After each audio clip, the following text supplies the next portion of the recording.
Too many people really believe that eating healthy is all about restrictive dieting, feeling deprived, and that's the only way they're gonna get to their fitness goals. And they see people that are fit, and you could be coming from two different ends of this, but there's the one end that they look at fit people and people who aren't overweight and that are at their goals, and they think, wow, like that took a lot of restrictive dieting, a lot of killing yourself at the gym. And then there's the other people who are in the middle of, I used to be one of these people that thought, you know, to be one of those people, you had to have restrictive diets, and you're in the middle of it. So you're in the middle of restricting yourself, you're in the middle of over-exercising, and I'm here to tell both of these sides that that is not true. You, like, to be the best you have to believe that it is possible to do through a healthy lifestyle. It took me many years to figure this out, and I used to struggle with restrictive eating and binging and over-exercising. Hence, I used to be like a cardio queen. And now I rarely do cardio, and if I do, it's very low intensity and it's more like a meditative type of thing. It's not really for calories burning. I just know I feel better when I move throughout the day, so I like to move. How disordered eating starts, you can look up studies, but most of the time it's because of a diet that you got on. So if you go on to any fad diets, not only are you not going to be able to maintain your goals forever, you might develop a bad relationship with food. And that's what happened with me. So 8 years ago it was all about carbs are bad and don't eat carbs, don't eat fat.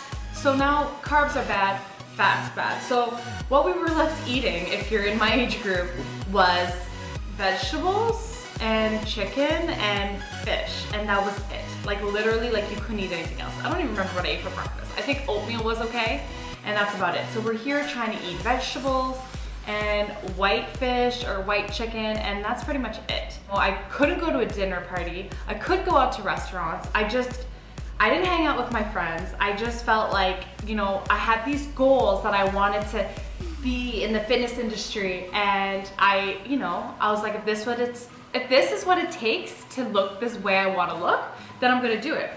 So I did this for some time, and yeah, I did lose weight, but I was cranky, I was in bed really early, and sometimes, you know, I didn't want to eat with my family, I didn't go out to restaurants, so once in a while, like at Christmas time or something, you know, I wasn't totally antisocial, so I'd go to like, you know, a party, and you know, there'd be a tray of desserts or something, and I maybe would eat a little bit of chicken as my meal, and that's all I could have there that was healthy.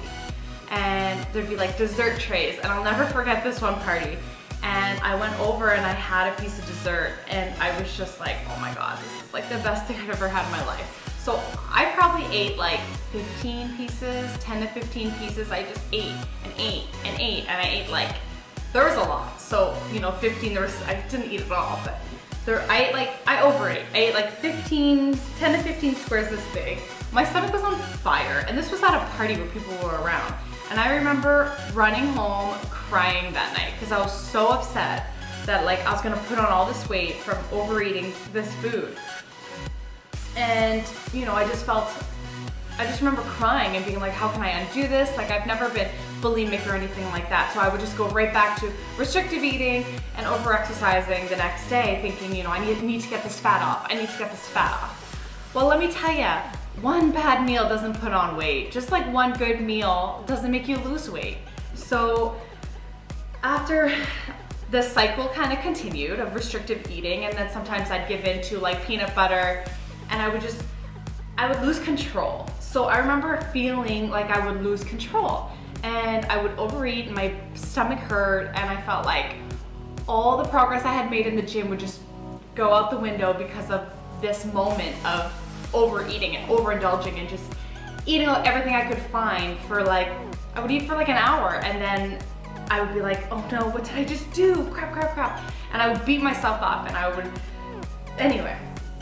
Okay, so I don't want to talk about too much about that, but I did not want to stay in that mentality forever. I did not want to believe that you could not be a fit, healthy person if you know, without actually finding happiness and truth. I was just like, no, I can't believe that this is my truth, and I refuse to accept it.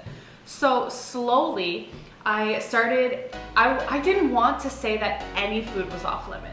So I wanted to be able to have Reese's peanut butter cups and be okay with that they were around. I want to be able to be a normal person and eat what was around me and go out to restaurants because I loved it so much. So, you know, slowly I chose not to eat certain foods that didn't make me feel good and didn't, you know, bring me to my goal. I chose to do that. It's not that I couldn't eat that, it's that I chose that these foods don't help me, they, you know, don't make me feel good. But, you know, once in a while, it's not gonna totally derail my progress. So I go out to eat. I know that I can eat whatever I want to eat, and one bad meal isn't gonna hurt me. So this took time, and you just have to talk to yourself nicely, okay? So, you know, one bad meal is okay. It's okay. So the more I just accepted that all food was okay, and just overeating here and there wasn't gonna make me gain a bunch of weight, honestly, that's how I freed myself from restrictive eating. So now I choose, like if you've watched my What I Eat in a Day, go check it out if you haven't seen it already. I literally eat everything I want to eat. I love healthy foods, so I choose to eat healthy foods. Yes, I also love burgers, so I choose to have burger, you know, once a week, once every 2 weeks. Because if I have it more than that, I've learned that I don't feel good. So there's, yeah, incorporate some of the foods you like, but if I eat a burger every day, I'm not gonna feel good. You know, if I eat salads every day, I feel great. So that's why I incorporate salads into my food every day. So that's really, I'm talking to those of you who are kind of in that restrictive path. I'm telling you that that isn't your truth. I'm telling you that you can see great results by allowing all the food to be into your current diet. Like, I work out less than I've ever had. It's efficient workouts. I feel freed, I feel amazing, and I want to empower you to be able to eat, you know, all this delicious food, appreciate food, and have a good relationship with food, and have a good relationship with working out. I only work out, you know, I lift weights 3 times a week, and I'm active a little bit throughout the week. You know, I go play my favorite sport. It's not an all or nothing mentality anymore.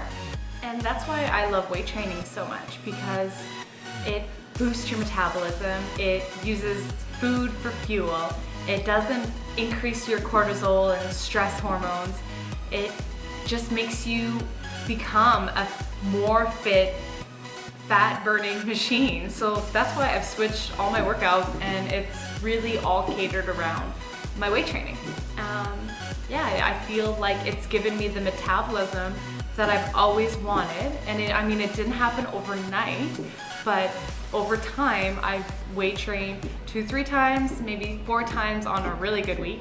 Lately, not so much, but 2-3 times a week, and I've been doing that for a few years, and now my body stays at this weight very easily. For those of you who are starting off this journey, start small. I promise you, you will see great results if you start small. You know, think about the things you can't live without and don't cut them out. You know, you want to feel satiated throughout the day. It's just, you know, increasing vegetables you like right now. It's about doing workouts you like right now, about staying consistent over time. You know, if you lose weight, the faster you lose weight, the higher the chance that you are not going to be able to keep it off. Okay, so you want it to come slow.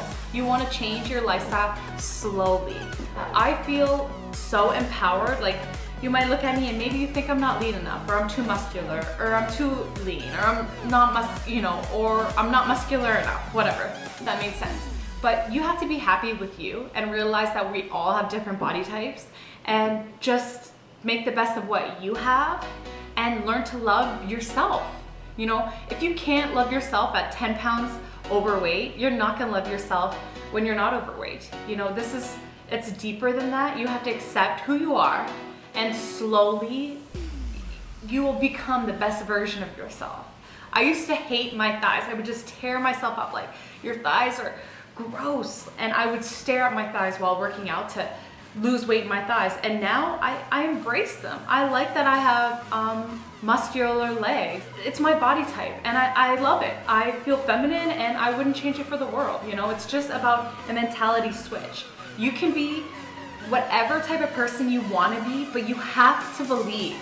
Whether you really want to start this fitness journey and you want to become a better version of yourself, or if you're in the middle of it and you're pushing yourself too hard and you know deep down it's not right, you need to believe and empower yourself that it is okay. And whatever body part you are beating yourself up about, accept it, embrace it, and love it, you know? Try to talk to yourself. I started doing this with myself and I've told my clients this and I feel like it's pretty powerful. At least for me it was, is talk to yourself as you would talk to your best friend. So, you know, like when I used to beat myself up about, you know, my big thighs, I would never say that to my best friend. If she had big thighs, I would say, you know, if I can see myself on someone else, you'll have a different opinion, I promise you. So as soon as I tried to see myself, not through my own eyes, through my best friend's eyes, I was able to talk to myself nicer. Like, your thighs are fine. Your thighs are beautiful. Some people love big thighs. I love big thighs, you know? Whatever it is, talk to yourself as if you're talking to your best friend. And that really works for me. Stop tearing yourself down. Learn to love yourself with all your imperfections. Like, even now, I mean, nobody's perfect. I'm not perfect. Doing these things has helped me love my body, you know? Even if maybe somebody else would tell me that I look good before, I didn't believe it.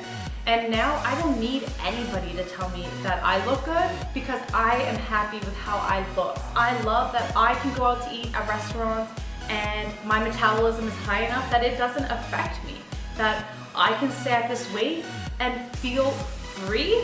I hope this helps you. And if you know somebody that is going through this right now, maybe send them this video so they can know and they can see that I've come out of it and they can too. You know, I remember being in the middle of my restrictive eating and binging that I didn't think that I'd ever get out. And now I can't even remember what it felt like almost to be in the middle, because I feel I haven't binge eaten in years, probably 6 years. You know, yeah, there's moments of overeating, but nothing like binging.